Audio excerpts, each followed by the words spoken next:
So yun mga bro, nandito na ulit ako sa gawaan ko, ano. So tutuloy natin yung paggagawa. Bagamat kulang ng parts, di utay-utay tayo. Mga bro, kaninang umaga may nakita ako, may nag-comment.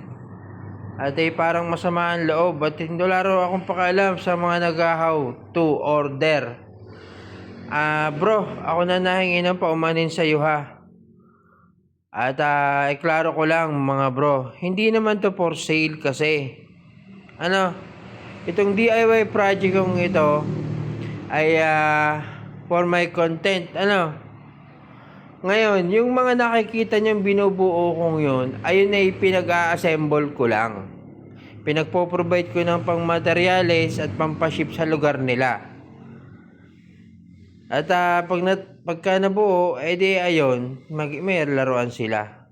Pero yung gagawa ko nito para maging production at benta ko sa iba, ay hindi. Ang sistema ko niyan, nakakapagbuo ko ng iba kasi na-content ko.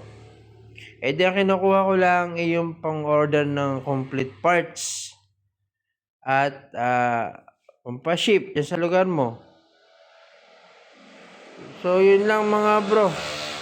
So may nag-comment tapos meron pang nag-react din, nag-reply din sa comment niya na parang hindi maganda yung dati ng message niya. Ayun. Dinispatch ako muna siya. Kung hindi niya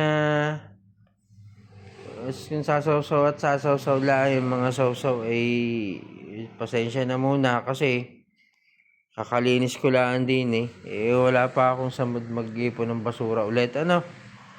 So yun lang mga bro, peace out, boom, magandang umaga sa inyo.